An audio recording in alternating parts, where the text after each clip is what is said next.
En la ruta del proceso constitucional, USACH participa.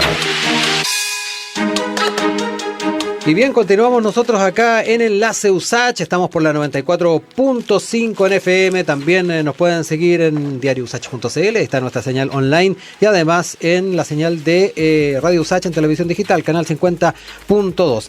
Vamos con una entrevista y además que está muy en el marco de lo que es esta sección que tenemos los viernes para ir a revisar los temas constitucionales, hoy ya no las discusiones, sino que ahora basándonos en lo que es la propuesta propiamente tal, y el artículo 16, en el inciso 31b de la propuesta constitucional, se establece que los gastos objetivamente necesarios para la vida, cuidado o desarrollo de la persona y su familia se considerarán deducibles para la determinación de los tributos que correspondan. Un tema que queremos empezar a conversar con alguien además que ha estado analizándolo en medios de prensa, sin ir más lejos, en una columna que ha sido bastante leída en estos últimos días en el diario Estrategia. Nos acompaña el académico de la Facultad de Administración y Economía de nuestra universidad, director del Magíster en Planificación y Gestión Tributaria, el profesor Germán Pinto Perry, a quien saludamos y agradecemos que esté con nosotros para conocer un poquito las implicancias desde la perspectiva tributaria de este tipo de propuestas, también otras que están contenidas en la propuesta constitucional y si efectivamente en algunas de ellas estamos innovando efectivamente. ¿Cómo está, profesor? Muy buenos días, Rodrigo, muy buenos días. Bueno, entremos en materia, en esta columna ya lo decíamos que publicó en el diario Estrategia, ahí sostiene que este inciso que recién citábamos es una innovación inédita en el ámbito constitucional, está abriendo la posibilidad de disminuir bases imponibles por gastos que son totalmente necesarios para personas naturales. Primero que todo, ¿qué consecuencia puede traer una normativa tributaria de estas características y que está finalmente apoyada en este principio? O sea, la primera efecto que tiene sería una obligación a modificar la ley de impuestos a la renta en el tema del impuesto global complementario y el impuesto único. Una pequeña explicación. Por favor. Las personas naturales se afectan con los impuestos global complementario, que grava todas las rentas que genera una persona con domicilio o residencia en Chile durante el año. Ahí tenemos los honorarios, cualquier tipo de ganancia. Y el impuesto único al trabajo es el impuesto que grava las remuneraciones. Tiene la misma característica, uno es anual, otro es mensual. Uh-huh. Y para, por ejemplo, el impuesto único al trabajo grava las remuneraciones. Toda remuneración, todo lo que uno recibe como estipendio de acuerdo a su vinculación laboral, afecta al impuesto único, salvo lo que se destina para salud, el 7%, pero si tengo un plan adicional del 7%, eso no me rebaja la base imponible, lo que se lleva a cotizaciones previsionales. Y para de contar, pues, no hay más cosas que me puedan dar. Hay algunas asignaciones que son ingresos no renta, que no viene el caso de tanto detalle, pero si yo gasto de mi sueldo para pagar la educación de mis hijos, no lo puedo rebajar. Claro. Hay una rebaja, un beneficio que sí se puede rebajar, que está en el artículo 55, si no me equivoco, de la ley de impuestos a la renta, y que es ocupado por un grupo muy reducido de personas, pero algo ayuda. Algo permite la rebaja, pero estudios universitarios, por ejemplo, que no es pecado pagar la universidad, no se puede rebajar. Se pueden rebajar dividendos, los intereses de los dividendos, los créditos hipotecarios, pero no los arriendos. Podría ser una... Y lo que no se puede rebajar para nada son los tratamientos médicos. Ya, ok, tengo un plan de salud que me pagan una parte, ya, pero la otra parte igual es cuantiosa. O sea, cuando uno tiene que hacer el copago, puede ser muy grande, porque las prestaciones de salud son caras. Sí. Por lo tanto, eso no lo puedo rebajar. Y hay otros países, por ejemplo Estados Unidos, hace muchos años atrás, la columna del diario Estrategia lo comento, que en otra columna en la revista Gestión del año 2002, claro, hace muchos años atrás, comentaba un hecho que en Estados Unidos los diabéticos podían rebajar los tratamientos médicos. En Estados Unidos hay mucha obesidad y muchos obesos tienen problemas de diabetes y ese tratamiento lo pueden rebajar. Y eso es reconocer que yo no lucro, o sea, no incremento mi patrimonio con gastos que son para subsistir. Uh-huh. Por lo tanto, el legislador, si reconoce esa situación, bien. Ahora, esta es una mención expresa que lo innovador es que está metido en nuestra Constitución, sí, que pone un principio que lo rigidiza, lo petrifica en nuestra Carta Fundamental. En el párrafo inicial del artículo, del número 31 del artículo ¿Cuánto es el artículo? Ya me perdió ya. Al que estábamos aludiendo recién es el 16. artículo 16. 16. Ya en el, claro. Para que la gente se vaya ubicando y que lean la Constitución, Sí, por favor, leanla. importante. Ya. En el Votar con artículo conocimiento. Sí. Artículo 16, ahí están. La Constitución asegura a todas las personas, y ahí viene un montón de garantías, y en el número 31 dice, igual repartición de los tributos en proporción a las rentas. En proporción a las rentas, en medida que si yo tengo más rentas, pago más. Pero el ingreso. Y en la proporción o forma que la ley fije, igual repartición de proporcional de otras cargas públicas. Ahí lo que está diciendo el legislador es que yo tributo, si tengo más renta, tributo más renta, pero muchas personas tienen más rentas, pero gastan más porque tengo familia, tengo 5 hijos, y comparado con una persona que no tiene el mismo nivel de hijos, pero tiene el mismo ingreso, tributa igual. O sea, ¿por qué esta persona que tiene menos gente que están detrás de ella aporta igual a lo que yo? Y si yo me muero, hay 5 personas que van a quedar sin ingresos. En cambio, el otro se muere. O sea, un poquito mezquina la comparación, pero es un ejemplo bien cotidiano, doméstico, digamos así. Pero ese criterio está por el ingreso, yo tributo por el ingreso, pero no me reconoce la situación de que yo tengo ingreso, pero también tengo gastos muy importantes. Entonces eso es lo interesante que se reconoce acá. Y pone ese precedente. El criterio general, el que tiene más rentas, paga más renta. Pero puedo rebajar algunos gastos, gastos que habría que definirlo, y eso es lo importante, que después con la ley se define. Claro, ahí incluso en la columna establece de que esto ya el legislador, el Parlamento que toque, si es que eventualmente se aprueba esta Constitución, tendrá que ir articulando la legislación para dar carne a lo que es este principio constitucional.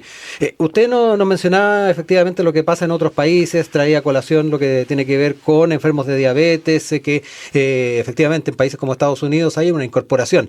¿En qué otros ámbitos podríamos pensar a nivel país que puede haber efectos a propósito de este artículo? Podemos obviamente hablar de enfermedades catastróficas. ¿En qué otro aspecto tal vez se podría explorar a nivel de legislación a propósito de este principio? Educación. Educación. Eso es lo más básico, la educación y la salud y la previsión. La previsión ya está descontada, los descuentos de los ingresos. Claro. Ya eso ya está. Sí. Pero la educación, sin duda que es importante, porque gracias a la educación se permite el desarrollo, el ascenso social. Nosotros trabajamos en universidad pública, así que sabemos muy bien lo que significa eso, y eso tiene un costo. Y ahí está la posibilidad de la persona que, si puede tener recursos, lo puede financiar. Es un factor también de diferenciación para premiar a aquellas instituciones de que son mejores y yo me voy para allá. Pero eso, tengo los recursos para hacerlo, los tengo, pero más encima tengo que pagar impuestos por eso, no, me reconocen y lo rebajo. Ahora uno dirá, bueno, si yo rebajo esas bases, el Estado tiene menos ingresos para destinar a educación pública. Es que es distinto, porque si yo tengo dinero y lo aporto, lo dono o financio en la Universidad de Santiago, el recurso le llega directamente a la Universidad de Santiago. En cambio, si ese monto, supongamos, estamos hablando, no sé, 150.000 pesos, por una cantidad X, llega a 150.000 pesos a la universidad.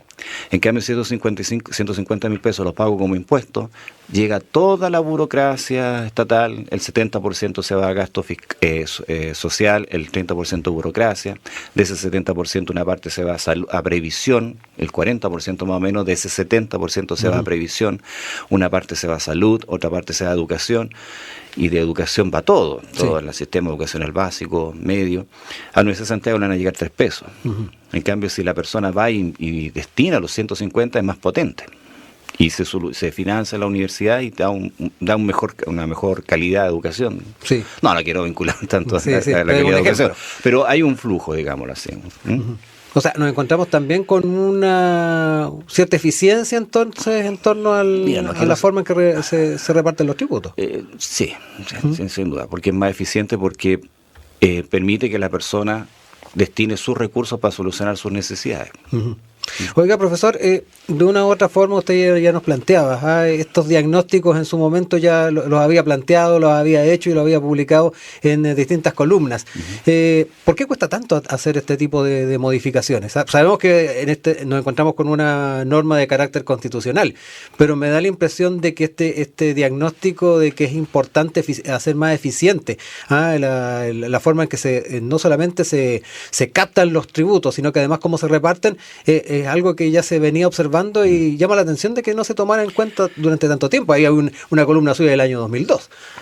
Ya, en realidad es una buena pregunta, pero la Constitución es la gran carta magna que ordena todo el sistema. Y lamentablemente, por muy general que sea, siempre hay un talante que lo hace distinto. Entonces, la primera definición, si yo creo en los particulares o creo en el Estado. Si yo creo en el Estado, el Estado se preocupa de todo. Si yo creo en los particulares pueden solucionar gran parte de sus necesidades. Y ahí hay un abanico de situaciones.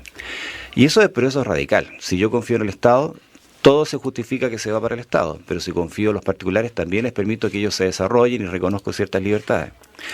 Aparejado eso, el sistema tributario tiene que estar acorde a ese principio. Si yo confío en el Estado, el sistema tributario tiene que ser absoluto, tasas de 60%, 100%, todo va para el Estado, el extremo. Y si creo en los particulares, la carga tributaria es más baja porque el Estado no necesita tantos recursos porque los particulares lo administran, sí, que sería más o menos la lógica que está acá. Por lo tanto, eso es importante tenerlo claro. Me da la impresión que la autoridad hoy en día, tanto la constituyente como el actual gobierno, se percataron que en la coyuntura que estamos viviendo necesitamos una economía dinámica que desarrolle, que se preocupe del crecimiento para llegar a un desarrollo óptimo. No se pueden solucionar todas las necesidades sociales, se pueden aminorar o de alguna manera atenuar. Y eso es más potente cuando la economía crece y llega al desarrollo. Por lo tanto, el sistema tributario tiene que estar acorde a ese criterio y ser más eficiente. Si yo, y todas las reformas tributarias, los proyectos hasta el marzo del año pasado, de este año, tenía un talante de recaudatorio, que el objeto era recaudar impuestos al patrimonio, impuestos al royalty, aumentemos esto. Pero después, con todos los diálogos que han habido y con la situación económica que está hoy en día, la evidencia empírica, y esto no es un comentario político, la evidencia empírica nos dice que un país que se preocupa del crecimiento, con aras de llegar al desarrollo, crecimiento por crecimiento no tiene sentido, claro, sino tiene que ser orientado para que todos nos desarrollemos, soluciona los problemas más rápido que la idea de que el Estado tenga más recursos. Porque el Estado tiene más recursos, pero no la evidencia empírica, no es lo que a nosotros nos gustaría. Demuestra de que el Estado no llega a la solución tan rápido como lo harían los particulares. Tenemos experiencias de Estonia, país chiquitito, sí, pero resulta que de un Estado totalmente totalitario a generar libertades, ahora un país en un espacio de tiempo interesante, que no es corto, ha logrado solucionar bastantes problemas. Irlanda, por ejemplo, llegó a un punto que tiene tanto dinero que ya no sabe qué hacer con el dinero. O sea, llegamos a ese nivel de situaciones. ¿Cómo logran generar ese nivel de superávit los países con políticas que confían en la libertad de los agentes económicos? Habiendo solucionado eso, se empiezan a reconocer ciertos temas. Ahora, este párrafo que está acá, yo no sé de dónde salió. Porque también yo participé en esos diálogos que se hicieron, sí, uno para el pacto fiscal y otro para el constitucional. Pero de hecho lo comentamos el de pacto fiscal en su momento. Claro, pero otro para el pacto constitucional, que en realidad fue una cuestión bastante masiva. Yo me tocó ir a la Universidad Andrés Bello y yo pensé que había haber alguien y al final estaba el ex ministro de Educación, que no me acuerdo cómo se llama, el de Piñera, se va a enojar conmigo. El ministro de Educación que terminó con Piñera. Vamos a hacer memoria. Y resulta que él está a cargo de la Facultad de Educación, parece, no sé. Y él me recibió y estaba solo con un muchacho con una cámara y yo tuve que hablar a la cámara y contar mi aporte. Y yo decía, oye, pero tengo una PPT. Pues. No, es que no teníamos el vínculo para que puedas verla, así que puedes hablar. Estaba muy... Bueno, ok, tengo 20 minutos, empecé a hablar lo que yo propongo, tal cosa. Y yo decía que lo que estaba en la Carta Magna, en el proyecto, era lo mismo que estaba en la Constitución vigente hoy en día. No tenía mayor cambio. Por lo tanto, significa que ese estilo era suficiente para lo que se quería lograr. Pero para afianzar más el tema, yo sugería de que, o expresamente en la Constitución, que era que el Estado no iba a inhibir una actividad económica. O sea, tú dirás, bueno, ¿cómo es posible que el Estado va a estar inhibiendo? A veces pasa, porque con exceso de impuestos, exceso de permisiología, como le dicen ahora, claro, se ahoga. Raúl Figueroa, ¿qué se llama? Raúl Figueroa, creo que se llama. Sí, Raúl Figueroa. Raúl Figueroa. Estaba justamente diciendo. La memoria ya. Y el tema es que es posible que por políticas se ahogue una economía. Por ejemplo, lo que se está viendo con las empresas mineras, que mucho impuesto al final no era atractivo. Y eso estaba generando menos competitividad a la actividad minera chilena, y los inversionistas se estaban yendo a Sudáfrica, países que tienen poco impuesto y son muy pobres, pero están interesados en captar recursos.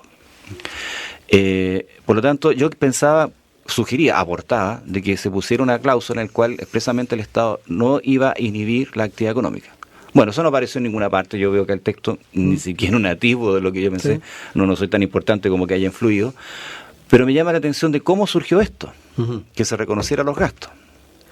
No he hecho el ejercicio de revisar los como 800 videos que hay en la página web del trabajo de las comisiones del Consejo. Y más allá de quién lo aportó, porque si reviso todos los aportes que hicieron, podría decir, este lo dijo y lo recogieron, o quizás fueron los mismos constituyentes con sus asesores que lo incluyeron. No lo sé, no sé la génesis, pero está ahí.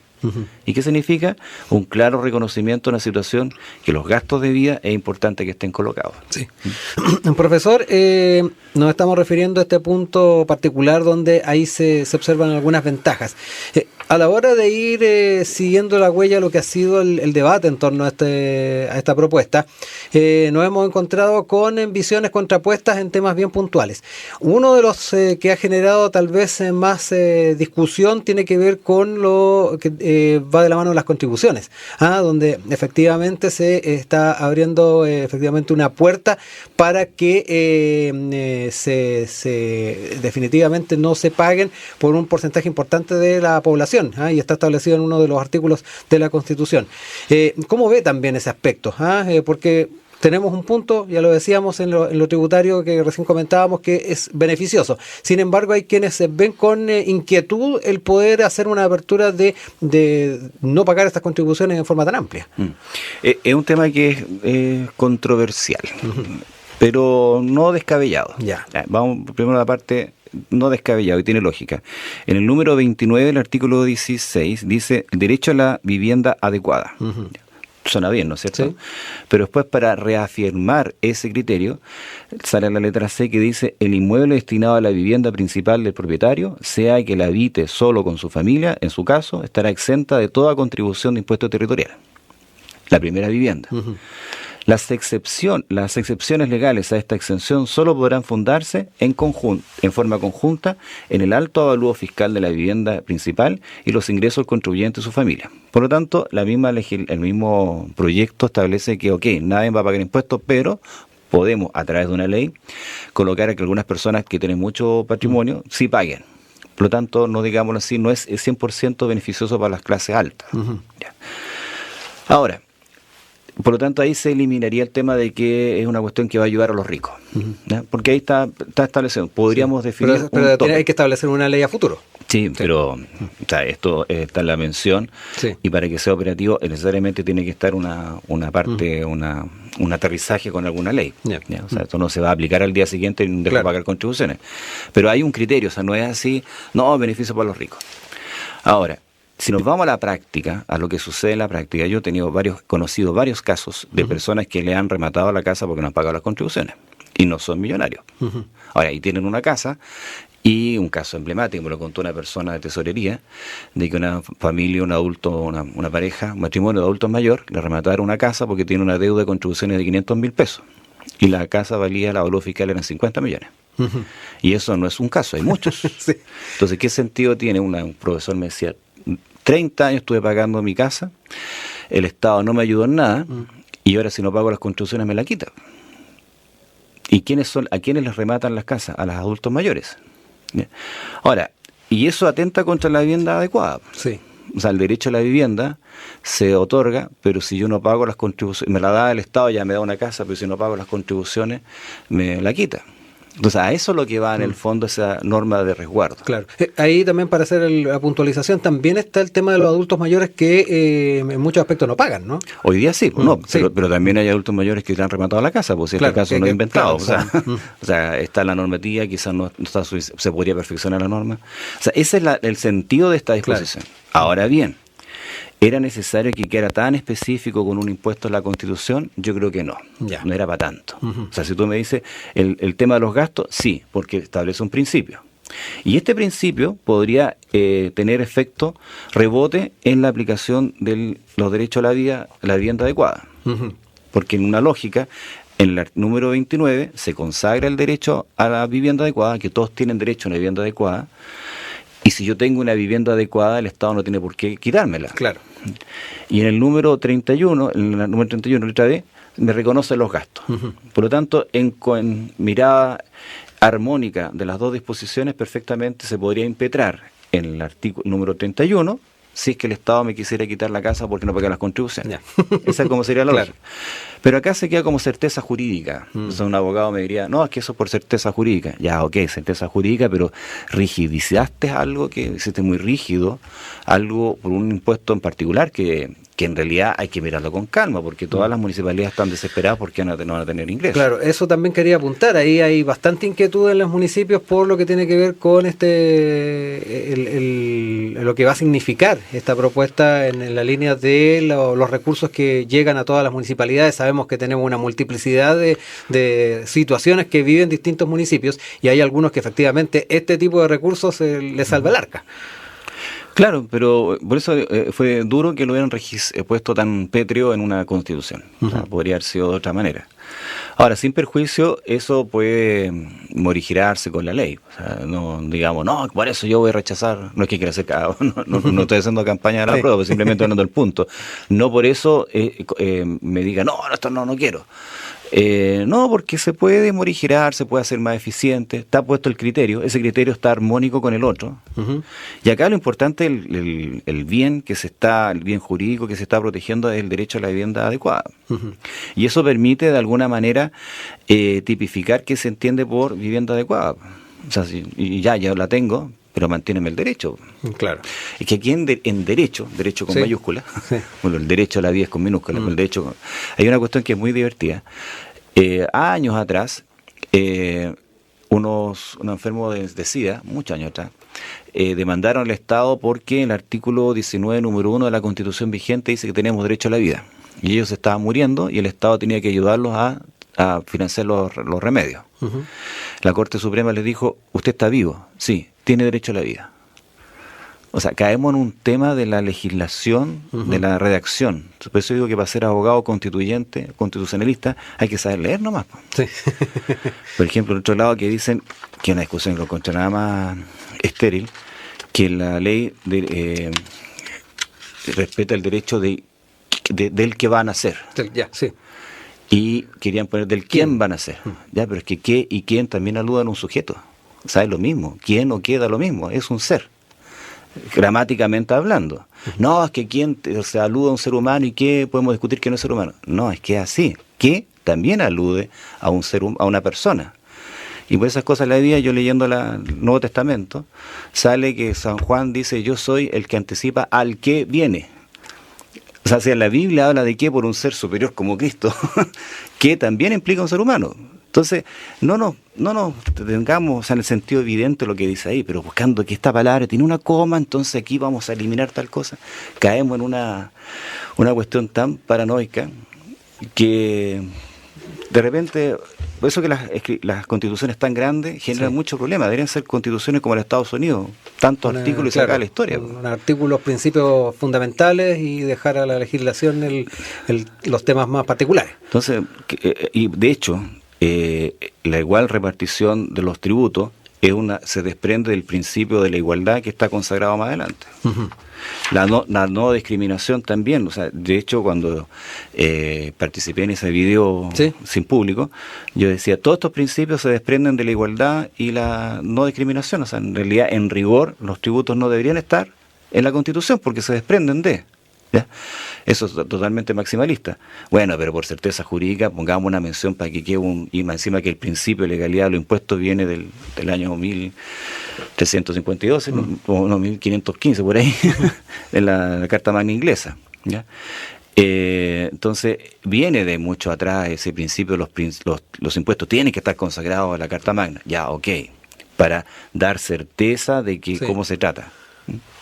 Bueno, profesor, ahí tuvimos la oportunidad de ir revisando algunos de los elementos que van a estar presentes en esta propuesta que va a ser votada el 17 de diciembre y particularmente fue muy descriptivo lo que ahí nos contó respecto a estos incisos que tienen que ver con los tributos, también lo que tiene que ver con el pago de contribuciones para, tal como le decía usted, votar informados, poder leer en detalle la propuesta que puede resultar árida para los ciudadanos y ciudadanas, pero que es fundamental también seguir un poco la huella de muchas de estas propuestas. Agradecido que nos haya acompañado esta mañana, profesor.